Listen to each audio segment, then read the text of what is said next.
C'est avec une pile de dossiers sous le bras que les avocats arrivent à l'audience ce matin.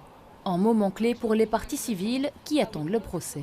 C'est la première audience où nous sommes invités pour le procès du 22 mars. Aujourd'hui, je crois que c'est important de pouvoir entendre, écouter tout en détail, parce que c'est aussi notre but, c'est de suivre en détail ce procès. Écouter tout en détail, même si l'audience du jour est très technique. Elle concerne le contrôle des MPR, soit les méthodes particulières de recherche effectuées durant toute l'enquête. L'audience s'est déroulée dans la cour d'assises, mais à huis clos. L'objectif, déterminer si ces méthodes ont été réalisées légalement. Donc vous avez en fait 3 types de méthodes particulières de recherche. Vous avez les infiltrations, vous avez les écoutes et les observations. Ce sont des méthodes en fait extrêmement techniques qui sont mises en place par les policiers. Et pourquoi est-ce que c'est secret? Parce qu'ils font appel à des méthodes et des techniques qui sont extrêmement confidentielles en fait, dans leur mise en œuvre et dans la manière dont elles vont être réalisées. Réponse le 10 février prochain. En attendant, aucune partie ne semble contester les méthodes utilisées par les enquêteurs.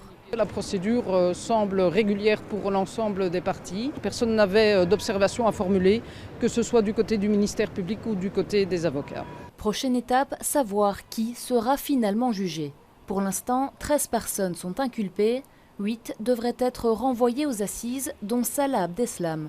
3 devraient bénéficier d'un non-lieu et 2 seraient renvoyés en correctionnel, ce qui déplaît fortement à un des avocats. Pourquoi est-ce qu'on demande son renvoi en correctionnel ?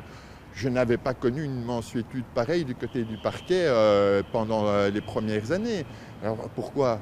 Parce qu'on a peur d'un acquittement en cour d'assises, on lui fait un procès au moins quasi en cachette. Le procès des attentats de Bruxelles devrait avoir lieu en septembre 2021. Plus de 600 personnes se sont déjà constituées partie civile. Le procès devrait durer entre 6 et 9 mois.